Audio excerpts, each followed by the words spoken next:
Explication sur l'activité 2, sur le transport par conteneur dans le monde, un mode d'échange ultra dominant. Objectif ici, réaliser un texte organisé, une rédaction répondant à un sujet précis. Le sujet précis en question, donc quels éléments font du groupe CMA-CGM un géant du transport maritime et comment le groupe organise son activité. Les éléments que vous avez ici concernant la CMA-CGM, c'est en fait un grand groupe français qui signifie Compagnie Maritime d'Affrètement, Compagnie Générale Maritime, qui utilise les mers du globe pour faire circuler de gigantesques porte-conteneurs. Pour réaliser le travail, vous aurez donc à disposition plusieurs documents. Un premier document qui vous donne un exemple sur le porte-conteneur Bougainville, les trajets qu'il peut réaliser, les produits qu'il peut transporter.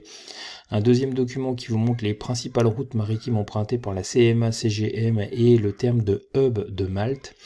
Précision immédiate sur le terme de hub qui est défini ici. Donc en fait c'est un port qui sert à concentrer des marchandises et à les redistribuer. L'explication ici est importante, le port de Malte est situé ici en plein milieu de la Méditerranée. On peut observer qu'il est sur une route principale du transport maritime de la CMA-CGM entre l'Europe et l'Asie.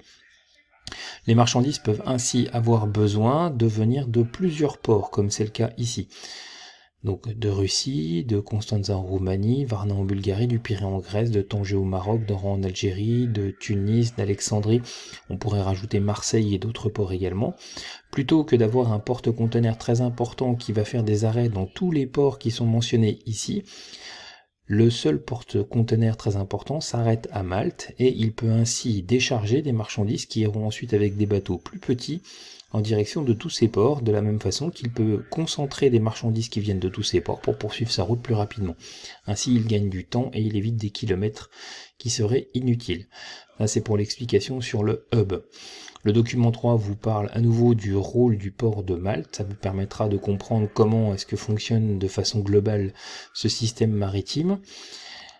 Le document 4 est une photographie du Bougainville pour montrer son importance avec des données relatives à celui-ci. Et enfin dans le document 5, vous pouvez observer le classement des 10 premières compagnies maritimes de porte-conteneurs pour pouvoir situer la CMA-CGM par rapport aux autres.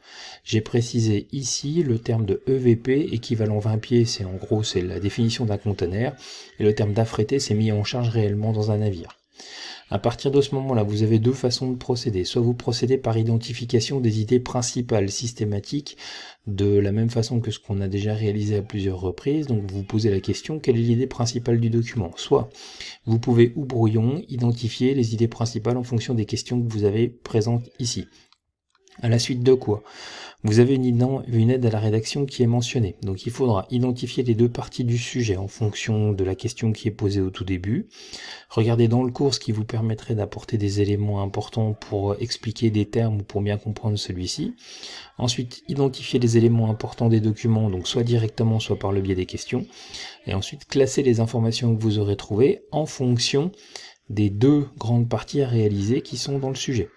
À partir de ça, vous rédigerez en faisant bien apparaître deux paragraphes distincts. À partir de ce moment-là, vous avez des critères et des indicateurs de réussite qu'il faudra nécessairement mobiliser pour réussir le travail.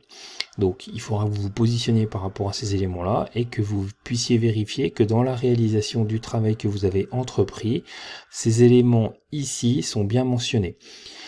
J'ai précisé introduction, vous pouvez tenter d'en réaliser une. Cette introduction, elle doit présenter le sujet et en gros annoncer le plan que vous allez traiter.